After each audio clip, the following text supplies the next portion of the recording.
Hi കൂട്ടുകാരെ, ഇന്ന് പരീക്ഷയുടെ അവസാന ദിവസമായിരുന്നു. സ്കൂൾ അടയ്ക്കുന്ന ദിവസം. രാവിലെ അമ്മ കാപ്പിക്ക് പുട്ടാണ് ഉണ്ടാക്കിയത്. ഞാനും കഴിച്ച് പിങ്കിക്കും കൊടുത്തു. ഞാൻ ബാഗ് കൊടുത്ത് സ്കൂളിലേക്ക് പോകാൻ ഇറങ്ങി. എന്നെ കൊണ്ടാക്കാൻ പിങ്കി ഗേറ്റ് വരെ വരും. ഞാൻ പോകുന്നവരെ പിങ്കി എന്നെ നോക്കി നിൽക്കും. എൻ്റെ കൂടെ സ്കൂളിൽ പോകാൻ കൂട്ടുകാരെല്ലാം ബസ് സ്റ്റോപ്പിൽ വന്ന് കാണും. ബസ് വന്ന് ഞാൻ പോയതിനു ശേഷം പിങ്കി തിരിച്ചു കയറി പോകും. അതുവരെ അവൾ നോക്കി നിൽക്കും. ഞാൻ പോയി കഴിഞ്ഞാൽ ഞാൻ വരുന്നത് വരെ പിങ്കി നോക്കി നിൽക്കും. എന്നെ കാണുമ്പോഴേ അവൾ ഓടി വരും. ഉച്ചയ്ക്ക് ഗേറ്റ് തുറക്കുന്ന സൗണ്ട് കേൾക്കുമ്പോഴേ അവൾക്ക് ഞാനാണെന്നറിയാം. മുട്ടായിക്ക് വേണ്ടിയാണ് അവൾ ഓടി വരുന്നത്.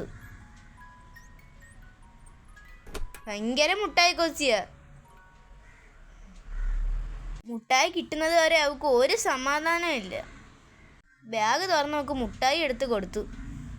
മുട്ടായി കിട്ടിക്കഴിഞ്ഞാൽ പിന്നെ അവൾ അതും കൊണ്ട് ഓടും. ആർക്കും കൊടുക്കാതെ ഒറ്റയ്ക്ക് തിന്നിട്ടേ അവൾ വരും. അത്രയ്ക്ക് മുട്ടായി കൊച്ചിയ അവള്. ഇന്ന് സംസ്കൃതമായിരുന്നു പരീക്ഷ. ഭയങ്കര പാടായിരുന്നു. എന്നാലും എഴുതി. എന്തായാലും ജയിക്കും. ഒരാനെ തിന്നാനുള്ള വിശപ്പുണ്ട്. പിങ്കി മുട്ടായി തിന്നതിൻ്റെ സന്തോഷത്തിലാണ്.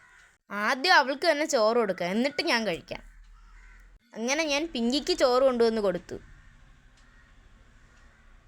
അത് കഴിഞ്ഞ് അമ്മ എനിക്കും ചോറിട്ട് തന്നു. എൻ്റെ വീഡിയോ എല്ലാവർക്കും ഇഷ്ടപ്പെടുകയാണെങ്കിൽ ലൈക്ക്, ഷെയർ, സബ്സ്ക്രൈബും ചെയ്യണേ.